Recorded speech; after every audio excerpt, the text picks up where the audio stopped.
Assalamualaikum warahmatullahi wabarakatuh. Kini kita digemparkan dengan tindakan seorang Raffi Ahmad, di mana dia menginginkan Habib Rizik, si Imam Jumbo, si Imam Unyil, si provokator ulung yang selama ini terus merongrong kesatuan di negara Republik Indonesia ini, ingin dijadikan sebagai pembina generasi muda Indonesia. Hal apa yang kira-kira dipikirkan oleh si Raffi Ahmad ini sehingga berani-beraninya ingin melakukan hal tersebut? Apakah dia tidak tahu siapa sebenarnya si Rizik ini? Bagaimana si Rizik ini terus merongrong negara kita ini? Saya rasa si Raffi Ahmad ini memang sangat keliru dengan tindakannya ini. Kira-kira hal apa yang akan terjadi ketika si Rizik ini dijadikan sebagai pembina generasi muda Indonesia? Bisa-bisa saja semua anak muda, semua pemuda-pemudi di Indonesia itu menjadi teroris, menjadi pembangkang, membuat makar di negara ini. Jadi untuk lebih lengkapnya mari kita simak video berikut ini.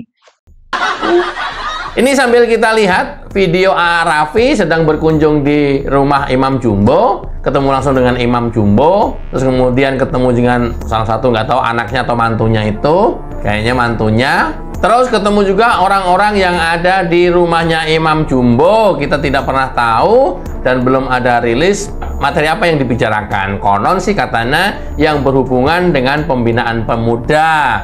Kalau pembinaan pemuda datangnya ke Imam Jumbo, apa justru malah mau pengen merusak generasi muda? Ya, apa ya? Aduh, masuk akal juga enggak gitu ya. Kalau pembinaan generasi muda ya datangnya ke Imam Jumbo, ya bagaimana kita bisa berharap pemuda menjadi baik kalau di bawah pembinaan Imam Jumbo? Bayangin aja, semuanya memfitnah, mengadu domba, mencaci maki, acaranya keras semua. Mana ada yang positifnya? Kan nggak ada, nggak ada. Kemudian kita bisa berharap apa ketika mau mengadakan pembinaan pemuda, tapi datangnya ke Imam Jumbo? Ya rusak lah. Kita tahu sendiri sepak terjangnya FPI kemarin, makanya dibubarkan oleh pemerintah.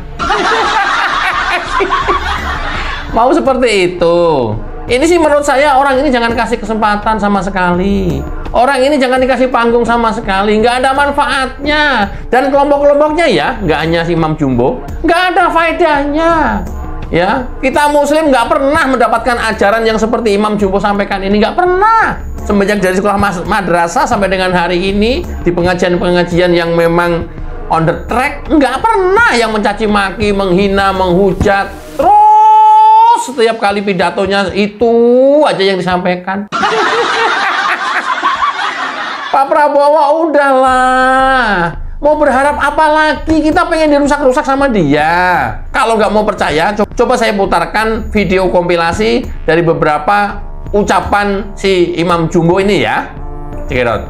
Laut 88 obat kurap. Kalau tentara dan polisi nggak bisa menegakkan hukum di sana, nggak berani untuk menangkap para pelaku, suruh pakai BH sama rok.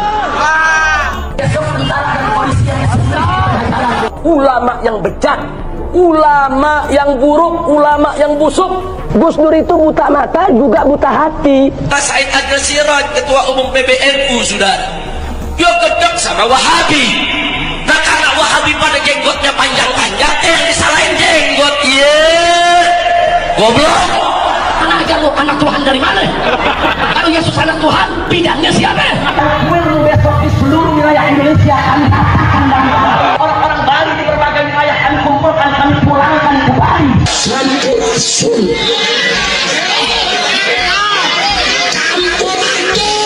Pancasila Soekarno, ketuhanan ada di pantai. Presiden goblok. Udah menteri agamanya saudara sesat, kurang ajar, korinya dajjal, istananya menjadi istana iblis. Mulai hari ini, mari kita sebut PBB, bukan lagi sebagai perserikatan bangsa-bangsa, tapi perserikatan bangsa-bangsa. PBB perserikatan bangsa-bangsa, perserikatan bangsa-bangsa, perserikatan bangsa-bangsa. Pangkat jenderal otak hansip, pangkat jenderal otak hansip. Ngeri ya kalau kita dengar ucapannya, pidatonya, ceramahnya, provokasinya. Di mana-mana setiap kali ceramah selalu memprovokasi. Dan ketika memprovokasi selalu menghina semua orang dari berbagai macam lapisan masyarakat yang di luar kelompoknya dia. Kayak begini masih mau diberdayakan Pak Prabowo. Pak Prabowo, Bapak harus mikir panjang untuk keselamatan negara ini.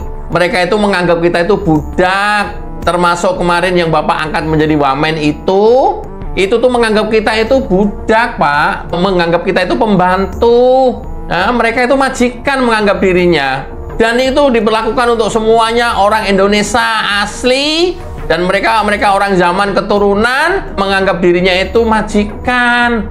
Bapak mau kasih kesempatan. Bapak bener nih memberikan keputusan. Oh, mudah-mudahan sih. Ya, Pak Prabowo baru test on the water. Makanya kita perlu protes. Kalau kita nggak protes, disangkanya setuju. Disangkanya, oh nggak ada yang protes kok, aman. Ya udahlah, kita angkat aja misalnya. Habis sudah Indonesia.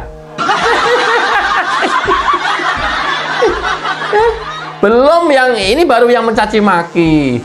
Belum yang membelokkan sejarah Indonesia, semua sejarah yang hubungannya dengan kebangsaan dan kemerdekaan, semuanya dibelokkan sama keturunan zaman. Mohon maaf, nggak ada baik-baiknya keturunan zaman. Ini justru malah membahayakan negara kita. Kita setiap kali dengar mereka pidato, setiap kali dengar mereka ceramah, isinya semuanya memprovokasi. Semuanya memprovokasi. Semuanya hinaan-hinaan, semuanya cacian-cacian, bahkan semuanya fitnahan-fitnahan. Bapak bener ini, mau diberdayakan, mau digandeng, ya untuk pembinaan pemuda. Ini bener. Mudah-mudahan Bapak sekali lagi ya, cuman test on the water karena saya lihat pernyataan Raffi Ahmad berkunjung ke rumah Imam Jumbo, ya atas utusan presiden, atas perintah presiden. Karena memang posisinya kan utusan khusus presiden, namanya juga utusan khusus presiden. Kalau nggak bergeraknya adalah atas perintah presiden, kerjanya atas disuruh oleh presiden. Sayang loh Pak, Indonesia mau jadi apa? Kemudian kalau kita kasih peran, mau jadi apa? Kalau kemudian membangun Indonesia ini tidak bisa seorang diri dan harus bersama-sama, harus melibatkan seluruh masyarakat atau seluruh lapisan masyarakat Indonesia dari berbagai level, tapi tidak untuk mengajak orang-orang zaman, kelompok-kelompok zaman yang terus-menerus menghina kita, Pak. Bapak Prabowo, please, yang lainnya terserah, tapi yang satu ini jangan. Banyak mudaratnya daripada manfaatnya. Bukan tidak mungkin suatu saat menerkam kita. Bukan tidak mungkin suatu saat mencekek kita. Awas, analoginya jangan sampai kita nolongin anjing kecepit.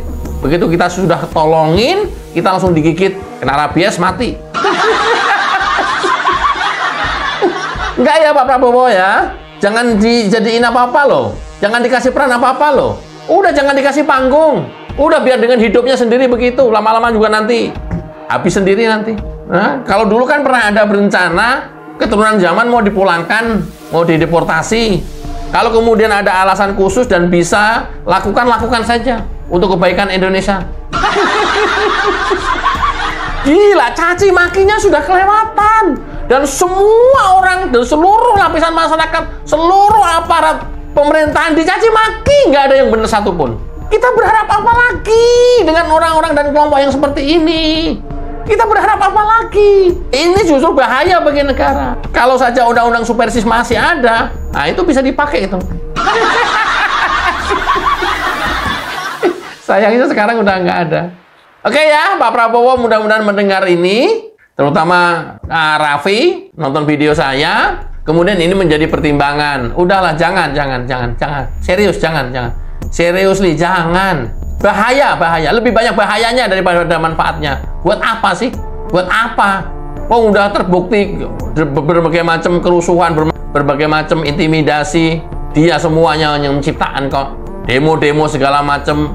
capek masyarakat juga ngelihatnya. Oke ya, mudah-mudahan bermanfaat dan kita selalu waspada dengan bahaya-bahaya laten yang seperti ini. Wassalamualaikum. Jadi bisa kita saksikan tadi bagaimana videonya dan semoga video ini bisa bermanfaat dan menambah wawasan kita. Assalamualaikum warahmatullahi wabarakatuh.